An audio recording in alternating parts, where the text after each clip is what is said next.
11 നാൾ നീണ്ട നാടകീയ നീക്കങ്ങൾക്കൊടുവിൽ വി.ഡി. സതീശനെ കേരളത്തിന്റെ മുഖ്യമന്ത്രിയായി പ്രഖ്യാപിച്ച കോൺഗ്രസ് ഹൈക്കമാൻഡ്.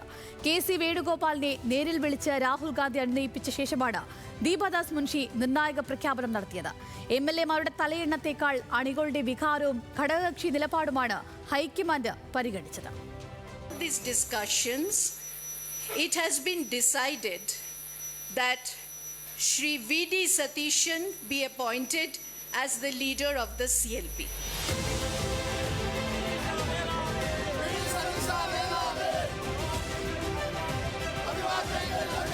പട നയിച്ചവൻ തന്നെ ഇനി നാടു നയിക്കും. സാമാജികരുടെ തലയെണ്ണത്തേക്കാൾ ഹൈക്കമാൻഡ് വിലമതിച്ചത് അണികളുടെ ആവേശത്തിനാണ്. അതോടെ കോൺഗ്രസ് സംഘടനയിലെ കെ.സി. എന്ന അതികായൻ നിലംപതിച്ചു. മാറിമറിഞ്ഞ ട്വിസ്റ്റുകൾക്കൊടുവിൽ കെ.സിയെ വെട്ടിവീഴ്ത്തി വി.ഡി. മുഖ്യമന്ത്രിയായി.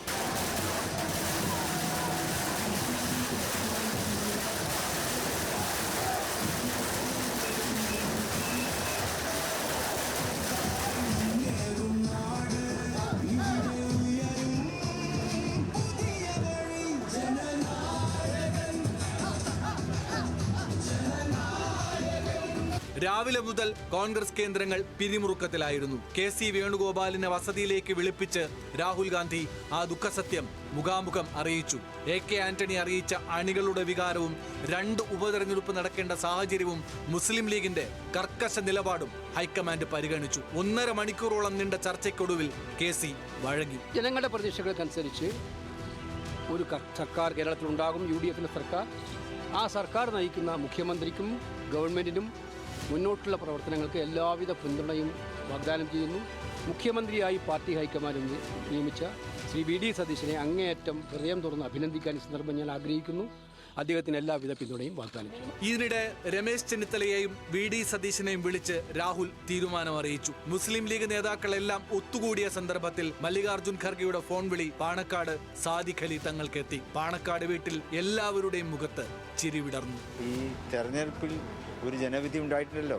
ആ ജനവിധിയെ മാനിച്ചുകൊണ്ടുള്ള ഒരു തീരുമാനമാണ് കോൺഗ്രസ് ഹൈക്കമാൻഡ് എടുത്തിട്ടുള്ളത്. നിയമസഭാ കക്ഷിയിൽ പ്രഖ്യാപനമെന്ന ആദ്യ ധാരണ തെറ്റിച്ച് 12 മണിക്ക് AICC ആസ്ഥാനത്ത് വാർത്താ സമ്മേളനം വിളിച്ച് ദീപദാസ് മുൻഷി 11 ദിവസത്തെ നാടകത്തിന് തിരശ്ശീലയിട്ടു. അപ്പോൾ ഇന്ദിരാഭവനിലും ആലുവയിലും പറവൂരിലും ആർപ്പുവിളികൾ ഉയർന്നു.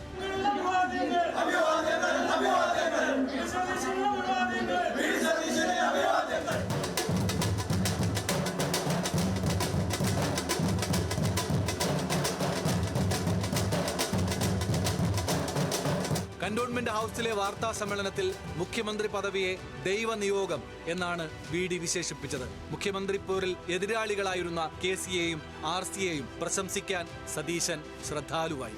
ഇതൊരു ദൈവികമായ നിയോഗമായി ഞാൻ കാണുന്നു. വ്യക്തിപരമായി കിട്ടിയ ഒരു കാര്യമായിട്ടല്ല കാണുന്നത്. എൻ്റെ നേതാവ് കൂടിയാണ് ശ്രീ രമേശ് ചെന്നിത്തല. എൻ്റെ പ്രിയങ്കരനായ സഹപ്രവർത്തകനാണ്, നേതാവ് കൂടിയാണ് ശ്രീ കെ.സി. വേണുഗോപാൽ.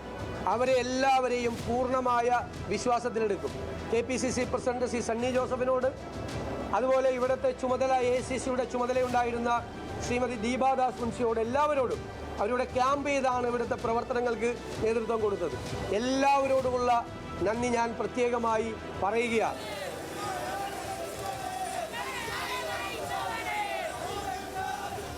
KPCC ആസ്ഥാനത്തെത്തിയ V.D.യെ നേതാക്കൾ വാരിപ്പുണർന്നു. കെ.സി. പക്ഷത്തെ പിന്തുണച്ചിരുന്ന സണ്ണി ജോസഫിൽ നിന്ന് മധുര പ്രതികാരം പോലെ ലഡ്ഡു വാങ്ങി കഴിച്ചു.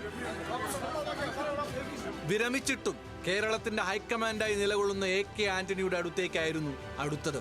സുവർണ കാലഘട്ടമാകട്ടെ ഇനിയെന്ന് V.D.ക്ക് ആന്റണിയുടെ ആശംസ. ഒന്നിനു വരെ ഒന്നായി ജനപ്രിയ പ്രഖ്യാപനങ്ങൾ പ്രതീക്ഷിക്കരുത്. കുറച്ച് മുണ്ട് കൊടുക്കേണ്ടി വരും, കുറച്ച് കയ്പീന്തിന് കുടിക്കേണ്ടി വരും. ആ ഘട്ടത്തിൽ കുറച്ചുകൂടി കേരളത്തിന് യാഥാർത്ഥ്യമുണ്ട്. കാരണം ഇത് പാപ്പരായ സംസ്ഥാനമാണ്. അത്ര തരിപ്പണമായി സംസ്ഥാനത്തെ ഒന്ന് കരകയറ്റാൻ സതീശന് സാവകാശം നൽകണം, സതീശനെ സഹായിക്കണം എന്നാണ് എൻ്റെ അഭ്യർത്ഥന. ആന്റണിയുടെ ആശീർവാദം വാങ്ങിയ സതീശൻ നേരെ VM സുധീരനെ കാണാൻ വീട്ടിലെത്തി. നിയുക്ത മുഖ്യമന്ത്രിയെ സുധീരനും കുടുംബവും ഷോളണിയിച്ച് സ്വീകരിച്ചു. അവതാരങ്ങളെ സൂക്ഷിക്കണം എന്ന് നിയുക്ത മുഖ്യമന്ത്രിക്ക് മുതിർന്ന നേതാവിന്റെ സാരോപദേശം. ഈ അധികാരം വരുമ്പോൾ അടുത്തുകൂടുന്ന ചില ചങ്ങാതിമാരുണ്ട്. ആ ചങ്ങാതിമാരെ കരുതലോടെ കൈകാര്യം ചെയ്യാം. പലർക്കും പറ്റിയ ഉദാഹരണം പറയാം. പിണറായിക്ക് പറ്റിയ പാളിച്ചെന്താ? സർവ്വ അവതാരങ്ങളും അദ്ദേഹത്തിന് ചുറ്റും കൂടി അദ്ദേഹത്തെ നിലയിലാക്കി. അതാണ് സംഭവിച്ചത്. അതൊരു പാഠമാണ് സതീശൻ. മുഖ്യമന്ത്രി പ്രഖ്യാപനം കഴിഞ്ഞതോടെ AICC നിരീക്ഷകർ തിരുവനന്തപുരത്തെത്തി. സന്ദർശനങ്ങൾ പൂർത്തിയാക്കി VD സതീശൻ കൂടി എത്തിയതോടെ നിയമസഭാ മന്ദിരത്തിൽ നിയമസഭാ കക്ഷി യോഗം ചേർന്നു. 61 MLA മാർ പങ്കെടുത്ത യോഗത്തിൽ ഇടഞ്ഞു നിൽക്കുന്ന ചെന്നിത്തലയും ആശുപത്രിയിലായതിനാൽ ദീപക് ജോയിയും പങ്കെടുത്തില്ല. ഇരുവരും പിന്തുണക്കത്ത് കൈമാറിയിരുന്നു. പ്രതിസന്ധികൾ ഒഴിഞ്ഞതോടെ സർക്കാർ രൂപീകരണത്തിന് ഗവർണറുടെ അനുവാദം തേടി നേതാക്കൾ ലോക്ഭവനിലേക്ക്. പുതിയ മന്ത്രിസഭയുടെ സത്യപ്രതിജ്ഞാ ചടങ്ങുകൾ തിങ്കളാഴ്ച നടക്കും. രാവിലെ 10 മണിക്ക് സെൻട്രൽ സ്റ്റേഡിയത്തിലാണ് ചടങ്ങ്. MLA മാരുടെ സത്യപ്രതിജ്ഞ ഈ മാസം 21 നടക്കും. മുഖ്യമന്ത്രി പ്രഖ്യാപനത്തിനു പിന്നാലെ VD സതീശനായി മുറവിളി മുഴക്കിയവർ തെരുവിലിറങ്ങി ആഹ്ലാദ പ്രകടനം നടത്തി. എറണാകുളത്തും കോഴിക്കോടും ഉൾപ്പെടെ പ്രവർത്തകർ പടക്കം പൊട്ടിച്ച് ആഘോഷമാക്കി.